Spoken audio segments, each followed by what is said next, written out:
Group activity के अंतर्गत group number 1, इसमें कौन कौन है? हुमेरा, अल्फिजा और कौन है ये?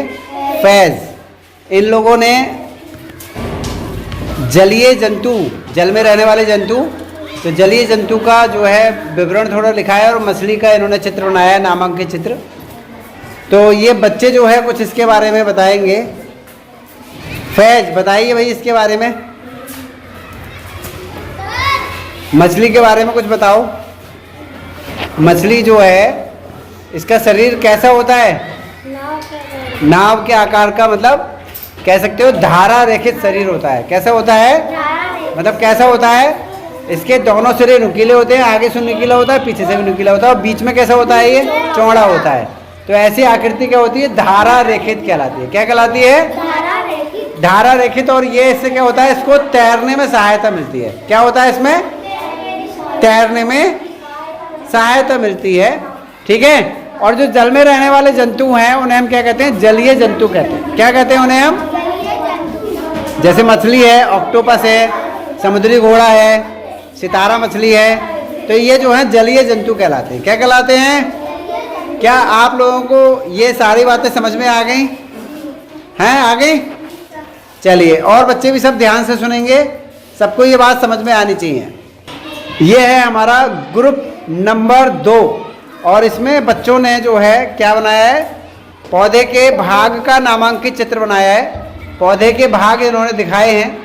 तो कौन कौन है इसमें? अनम फातिमा, शशांक बाबू और अरसी। तो इन्होंने इसको पौधे के भागों को बनाया है। और पौधे के भाग में अनम फातिमा, पौधे के जो अधिकांश भाग है वो मिट्टी के ऊपर होता है।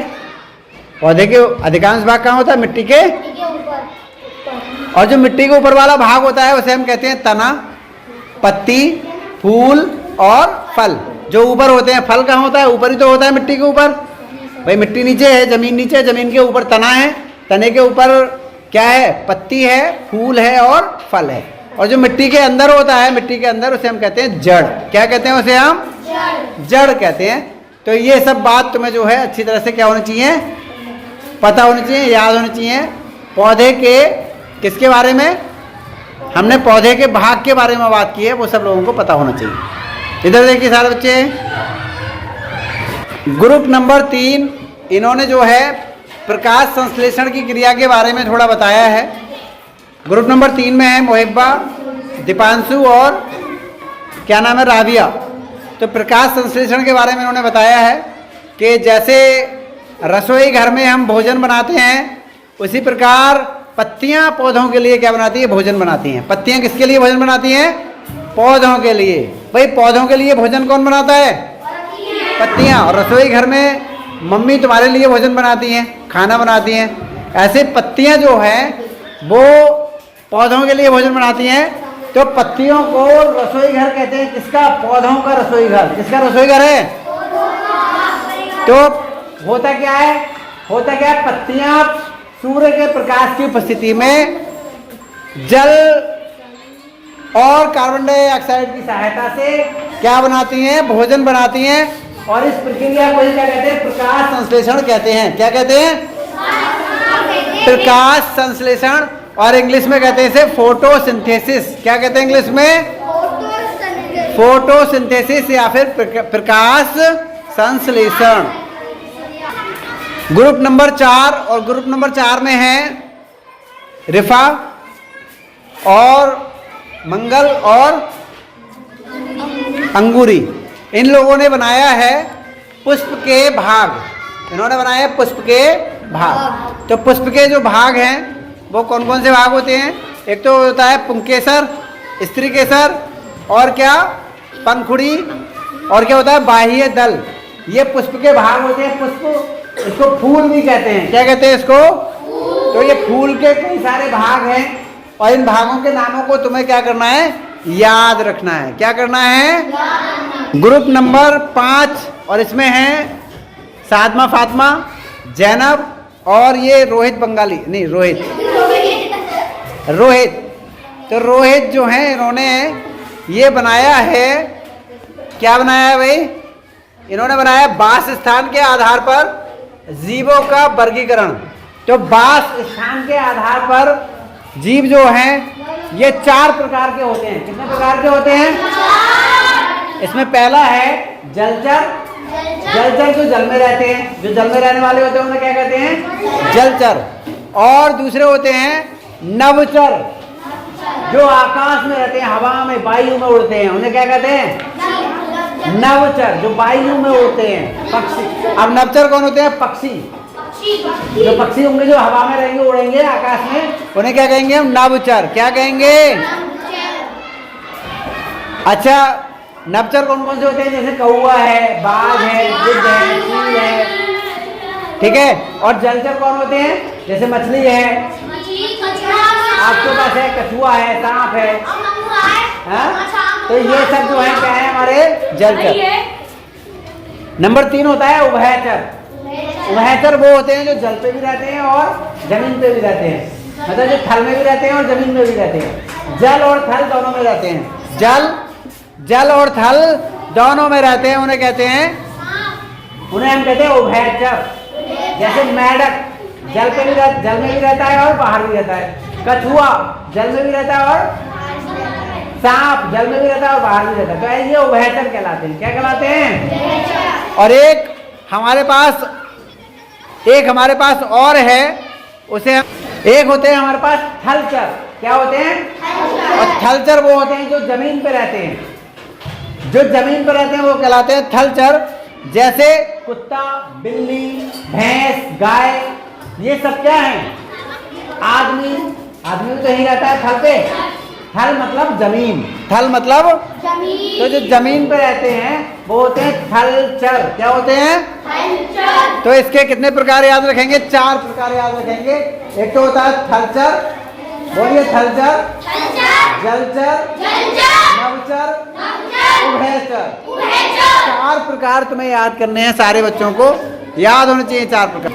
ग्रुप नंबर है हमारा 6, और ग्रुप नंबर 6 में इन लोगों ने बनाए हैं पत्ती के भाग। क्या बनाए हैं?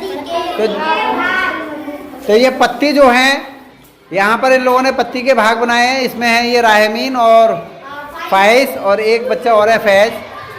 इसमें पत्ती में ध्यान रखना है, पत्ती का जो रंग होता है वो कैसा होता है? हरा। और वो हरा रंग एक लवक के कारण होता है, और उस लवक का नाम होता है पर्णहरित। इंग्लिश में कहते हैं क्लोरोप्लास्ट। तो क्लोरोप्लास्ट के कारण या पर्णहरित के कारण इसका जो रंग है वो हरा होता है, पत्ती का रंग। और जो पत्ती है, जो पत्ती का चौड़ा भाग होता है, हरा चपटा जो भाग होता है, वो क्या कहलाता है? उसका पर्ण फलक कहलाता है। क्या कहलाता है? अब पत्ती में 2 सतह होती है, ऊपरी सतह और एक निचली सतह है, और इन पे छोटे छोटे छिद्र होते हैं। उन छिद्रों को हम कहते हैं पर्णरंध्र। क्या कहते हैं? क्या बोलते हैं उनको हम? देखिए ग्रुप नंबर 7, इसमें है पीयूष, गधा और ये अयाज रजा। अब ये इन लोगों ने बनाया है बाष्पोत्सर्जन। बाष्पोत्सर्जन इन्होंने बनाया है, और इसमें बाष्पोत्सर्जन के बारे में जो है मैं तुम्हें बता देता हूँ क्या होता है बाष्पोत्सर्जन। देखिए, जड़ का काम होता है, पौधे की जड़ का काम क्या होता है? पौधे की जड़ का काम होता है कि वो जमीन से पानी को पौधे के बिल्कुल पत्ती तक पहुंचाती है, हर भाग तक पहुंचाती है, पत्ती तक, फूल तक। पानी को पहुंचाने का काम किसका है? जड़ का। जड़ जमीन से पानी को अवशोषित करती है और फिर उसको जो है ऊपर पत्ती, फूल तक पहुंचाती है। लेकिन वो ज़रूरत से ज़्यादा पानी जब आ जाता है पौधे में, तो वो पानी क्या होता है? वाष्प के रूप में उड़ जाता है। वाष्प के रूप में क्या हो जाता है? उड़ जाता है, निकलता रहता है। और वाष्प के रूप में निकलने की जो क्रिया है उसी को हम कहते हैं बाष्पोत्सर्जन। क्या कहते हैं? उसी को हम कहते हैं बाष्पोत्सर्जन। ग्रुप नंबर 8, इसमें है आरिस और अलीसा। इन्होंने बनाया है मरुस्थलीय पौधे। और मरुस्थलीय पौधे कौन से होते हैं? जो कटीले पौधे होते हैं। कैसे पौधे? कांटेदार पौधे होते हैं, जैसे नागफनी है। कौन सा होता है? तो इन्होंने नागफनी का चित्र बनाया है ये पानी की जहाँ कमी होती है ऐसी जगह ये पौधे उगते हैं। और जैसे नागफनी है, सतावर है, ये पानी की जहाँ कमी हो वहाँ भी ये पौधे उगाते हैं। और ये कटीले पौधे होते हैं, कांटेदार पौधे होते हैं, इनमें कांटे होते हैं। क्या होते हैं इनमें? तो कटीली पत्तियों के माध्यम से क्या होता है, जो कटीली पत्तियाँ होती है उनके माध्यम से पानी का जो बाष्प के रूप में उड़ना होता है, बाष्पोत्सर्जन होता है, वो कम हो जाता है। इस वजह से इनकी पत्तियाँ होती हैं वो कैसी होती है? कटीली होती है। कैसी होती है? एक ग्रुप नंबर 8 हो गया हमारा। सारे ग्रुप का प्रेजेंटेशन हमारा हो चुका है। सारे बच्चे क्या करेंगे, अपने अपने प्रेजेंटेशन को अच्छी तरह से जो भी बताया है वो याद करेंगे अच्छे से। जो भी आज का हमारा टॉपिक है, ग्रुप एक्टिविटी है, ये सबका सब तुम्हें क्या करना है, अच्छे से तैयार करना है। ये होमवर्क है आप लोगों का, ठीक है? इसे तैयार करेंगे।